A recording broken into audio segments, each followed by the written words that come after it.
My name is Abraham Badu Tewia. In my previous video, Mental Health and Student Learning, I established the fact that mental health crisis is on the rise among students of all levels. And I offered a reflection on how a new approach I have developed called Science in Reverse can provide a sense of community to students and to provide leadership opportunities for students to practice what they already know before the time of need comes.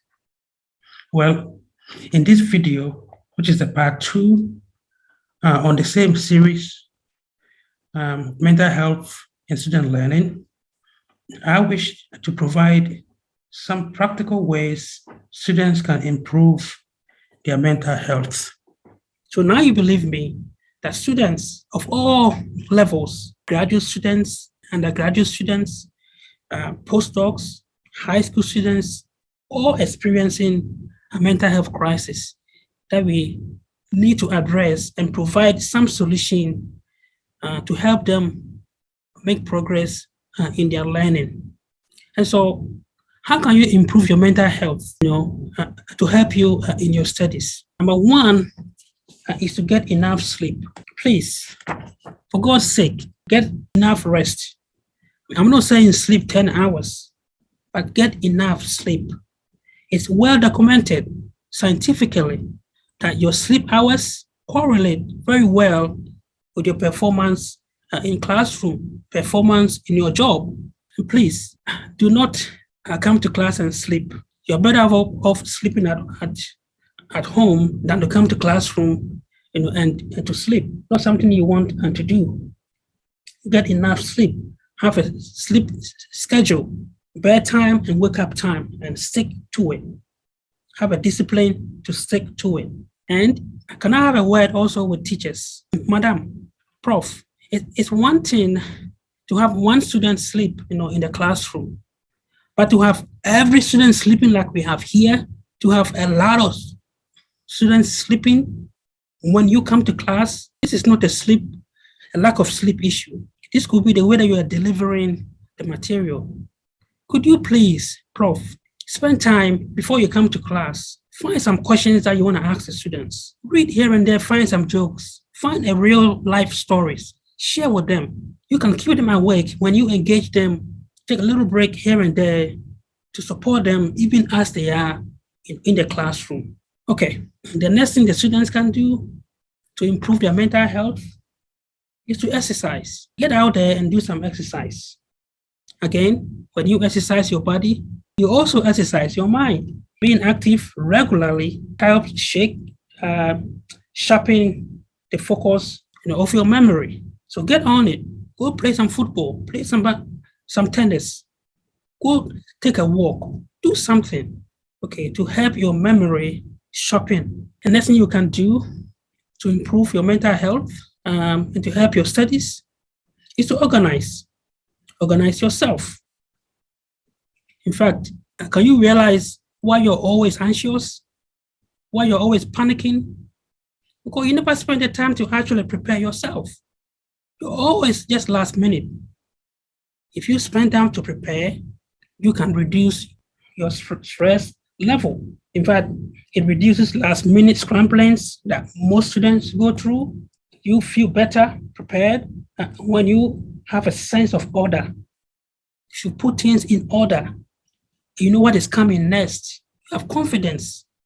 There's no panic in this. Use an agenda to help you sort, categorize, and remember the information. Have a timetable for yourself. And again, have some discipline to follow the schedule that you've come up for yourself. And the next thing actually leads to this very well, follow a routine. Trust me, every successful person have a routine. They have a routine. In fact, if you ask Bill Gates right now, Bill Gates, he will tell you that the mornings are important and he wants to have a good sleep, so that he can prepare when you wake up, you have a sound mind to carry on. So part of his routine is to have a good sleep. Always busy. He has meetings scheduled, and he's making sure that the meetings are scheduled in the afternoons. And in the evenings, he leaves it open, read the literature, read novels, read broadly, read about business, to read. If you can do this, if you can have a routine, it brings some structure, you are calm, and you have consistency in life. All of this reduces stress, improves your mental health. Okay, now I bet if I were to ask 90% of you, you all will guess these four correct. It's obvious. I'm surprised I've spent so much time on this. In fact, the main thing I wanted to talk about was the last point here. To believe in order to improve your mental health and also improve your learning. And the first four, actually, I recommend you do them outside the classroom. Of course, you can't sleep in the classroom. You can't exercise in the classroom. So you are preparing before you come to the classroom. But what you can do while you are in the classroom to improve your mental health is to believe, okay? So let's pause for a moment and let's ask a simple question. What is your goal for coming to class anyways? Of course, you could have even stayed home and read the material yourself. Why are you coming to classroom? I will argue that when you come to classroom, it will help you demonstrate understanding of the material when the time comes when you need it. So coming to classroom actually improves your understanding of the material better than if you were to read it all by yourself in your room. So it's essential to come to classroom. But let's ask another question. Could you actually demonstrate this understanding, this objective of coming to classroom and getting a better understanding? Can you demonstrate it if you remain skeptical when you came to classroom? Please, for your own sake, for your own mental health, have some belief when you have made the effort to come to the classroom. And again, let's pause for a moment. I'm not asking you to just believe, just believe anything. In fact, there are different types of skepticism. There are 4 types of them. There is a local skepticism, where someone rejects a knowledge within a certain subject matter. For example, somebody can say, I don't believe in religion, and so he remains skepticism about religious beliefs. That is a local skepticism. But he believes scientific discoveries. That is local. And you can have a global skepticism where this person just doesn't believe anything. Well, it might sound like there's nobody out there like that. Trust me, in our day, a lot of students are like that. They're just globally skeptical. And this doesn't help anyone. It doesn't help your teacher, and it doesn't help you. There's also Pyrrhonian skepticism, where one can provide a reason why he believes or rejects something, okay? In fact, the global skepticism is called academic skepticism. Pyrrhonian skepticism is called religious, can be considered as religious skepticism. But you also have this scientific skepticism, which I actually encourage you to have.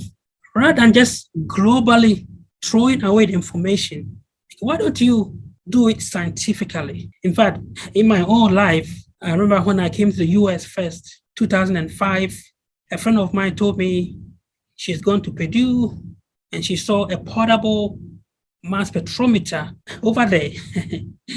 And I was like, no way, because I'm here actually working with mass spectrometer that is filling the entire room. And you're telling me that it's a portable instrument that can be taken to the field? Where are the pumps? Where are the computers? Where are all of that? In my naivety, I was skeptical, but it was a scientific skepticism. After that conversation, I went home and I did my research. And lo and behold, I actually went to Purdue because of that conversation in seeking how they were able to do it. And today in my work, I'm using portable mass spectrometers because I had that scientific skepticism. So, but the right thing actually to do at that time for me was actually to believe and then look into it. It's helps my mental health. What I'm saying is, while in your classroom, when you've made the effort to come to the classroom, have some belief. Don't be skeptical, because your objective really is to have a better understanding of the material. It's not to come and accuse your teacher. It's not to come and please your colleagues. No, one reason only, to have a better understanding of the material. So believe. So let me show you that actually the belief is a fundamental, phenomena for knowing almost anything. Well, there are several levels of knowing. If you memorize something and you can remember and you can recognize and record the fact, of course you know it. Or if you can take several parts, put them together and create a new component, you are up here, you are creative. That is also another level of knowing. But what I'm saying is, none of these types of knowing will be possible if you remain skeptical. The foundation is for you to believe. After all, a scientist who's designing an experiment, hoping to discover something through that experiment, shouldn't that scientist believe there is something there to be discovered? Why would you remain skeptical when you yourself are designing the experiment to discover something? When you've come to classroom to learn, why would you remain skeptical? If you believe, it prepares you much faster all the way up here, up the ladder. So believe in order to remember and understand. It's a fundamental thing that most students will miss. I hope these help. And as always, let me end by asking you to be kind to everyone, because everyone is having a tough time.